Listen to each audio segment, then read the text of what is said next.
What's up, world? It's your boy Jaron Ikner back again with another video for Starstruck TV. This time we're talking about the show that everybody's talking about right now, Wandavision. Now, I decided to wait for the first 3 episodes before I decided to weigh in and give my thoughts on this.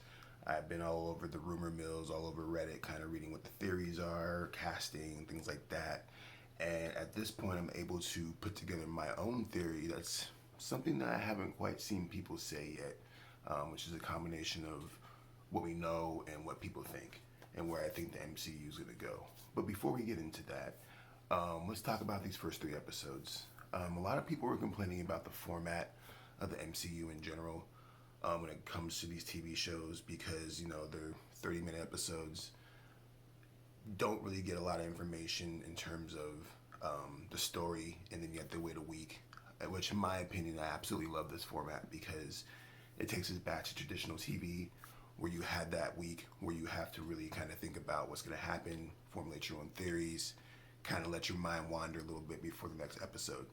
And with WandaVision, it's packed full of Easter eggs and clues and context and things that you might have missed the first time out. But the fact that it is in a sitcom format is a little bit hard to digest for some people. Some people just don't like sitcoms. But I think that now that we have established the universe, what the problem is, what the issue is, things are going to change. And one of the things I absolutely love about this show is the cinematography and how they're shooting this. In particular, the very last shot of episode 3, how the aspect ratio changed from 4:3 to widescreen, indicating that, and this is my theory, is that everything that's outside of Westview is going to be shot cinematically, while everything inside Westview will be shot like a sitcom. The next episode is supposed to be based in the 80s, kind of inspired by shows like Full House. So expect to kind of see that grainy 80s type of look to it. But I digress. This show does a really good job of drawing you into the story. There's not a lot of action yet, and I think that's where a lot of people are kind of like, huh? Because when you think about it, this is the first MCU outing in over a year, and we're used to explosions. Last thing we saw was Thanos and getting snapped out and all that. So we kind of crave. Actually, the last movie was Spider-Man, but I digress.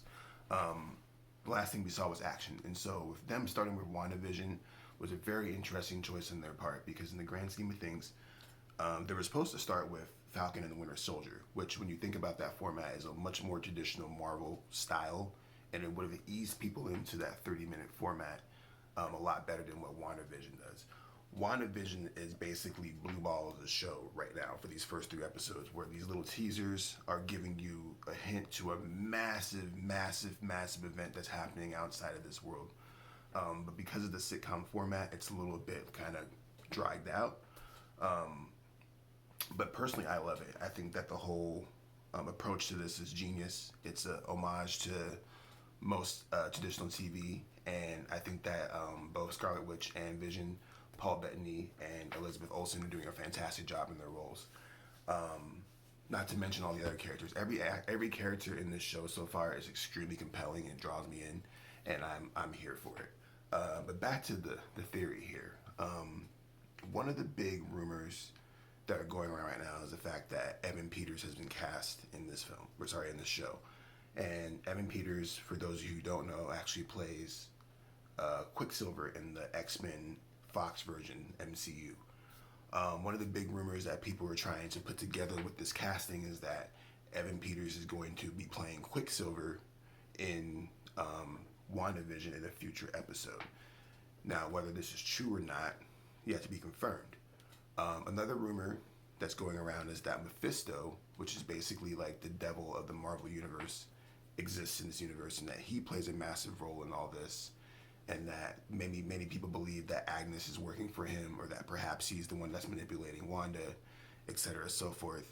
I'm not exactly sure where this rumor stemmed from, but this seems to be something that was confirmed by people who work on WandaVision, and it got leaked out that he does play a role in this. We also know that, especially with this last episode, that Quicksilver has been mentioned. Pietro, as you know, if you are familiar with the MCU, Pietro died in Age of Ultron, And now we're for the first time since that, we are actually seeing Scarlet Witch kind of process that, which is extremely interesting. So here's my actual grand theory on how things are going to go, at least as of right now. I believe that Evan Peters is actually going to be cast as Mephisto. I think that this is all like a clever red herring on the part of the writers, Disney, etc., so forth. Mephisto, and seemingly the one that is controlling this universe, or at least manipulating Scarlet Witch to create this fake universe in Westview.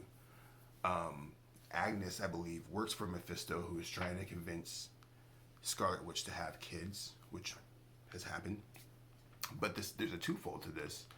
I think that Scarlet Witch is the only person in the current MCU format, besides one other person who I'll get to, who is capable of accessing the multiverse.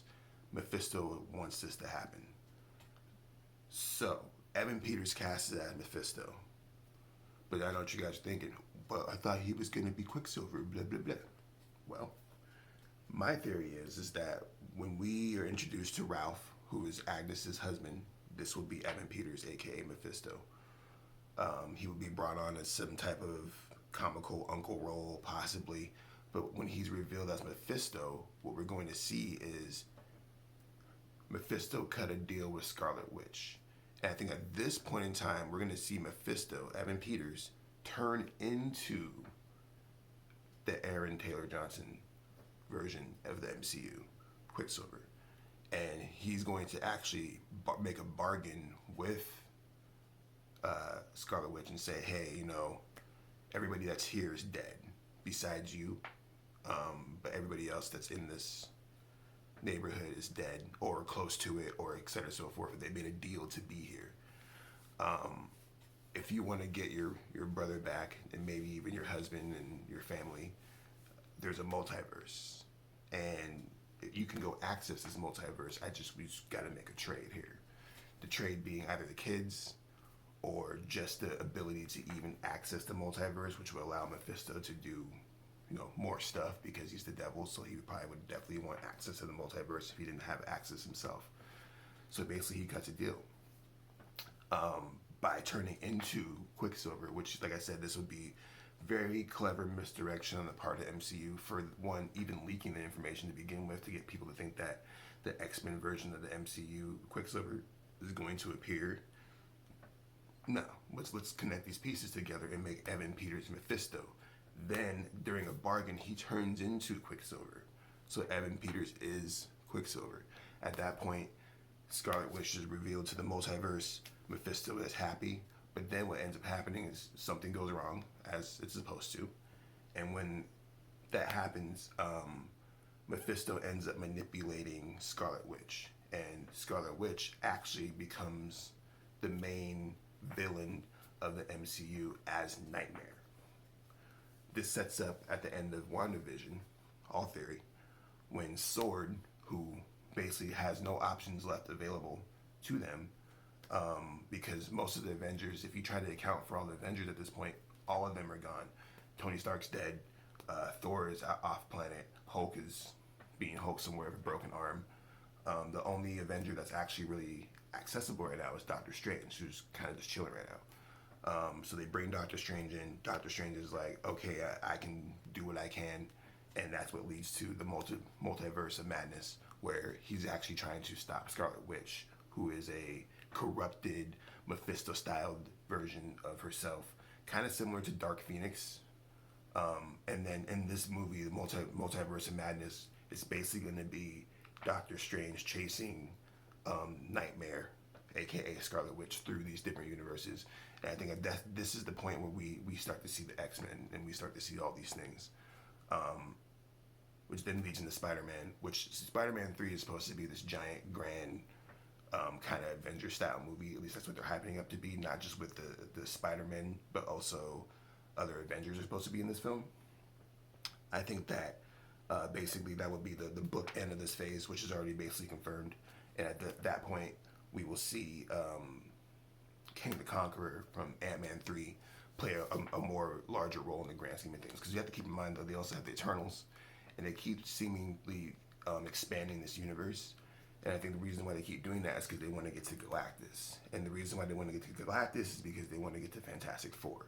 It all makes sense in the grand scheme of things, but on the flip side of things, and this is kind of off topic, but you also have the other MCU shows that are like Falcon, Winter Soldier, Hawkeye confirmed, and then the Black Widow movie, which are more grounded films that don't, or sorry, shows that take place in a realm that is less mystical and spacey, and a little bit more digestible for the average viewer.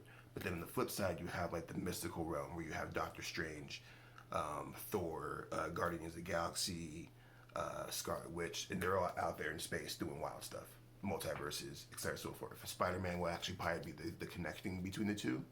Rumor has it that Daredevil is supposed to be in Spider-Man 3, which kind of connects that street kind of regular punch and kick version with the mystical side in the multiverse.